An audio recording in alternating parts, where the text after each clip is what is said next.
In this video I make a trifold wallet for my daughter Brooklyn.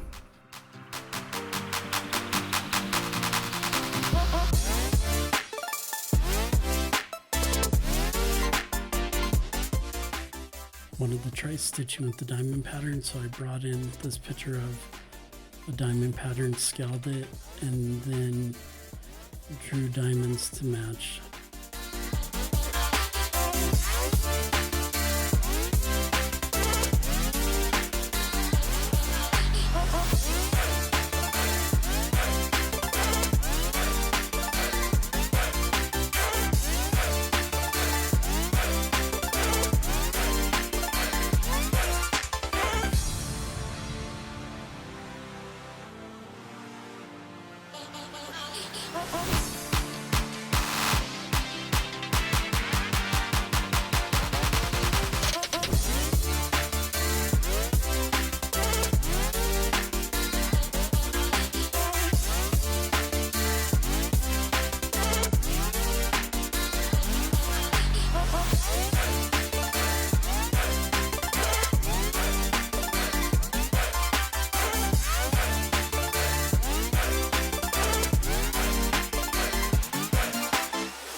Here I'm stretching the outside piece of leather because it is bigger than the inside piece of leather, with the slack being between the outside pockets and the inside pockets.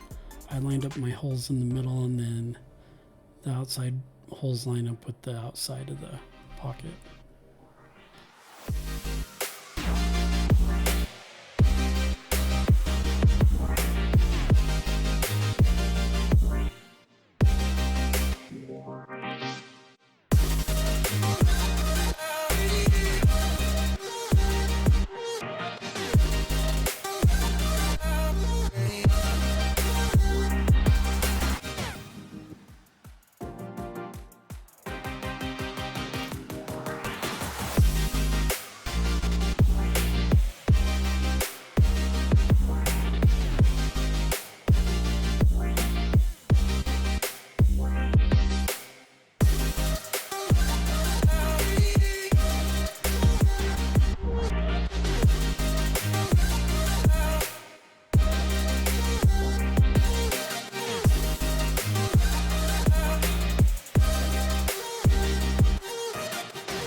I made this wallet out of all black leather, but here you can see I'm using different colors. That way it's easier to see on the screen what it will look like.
you look where the arrow is pointing, you can see that the laser hit the leather and moved it just slightly. I had to start this piece over and cut it again.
This is a problem with the laser. You really have to clean out these holes or else they stain your thread and make it a lot harder to sew.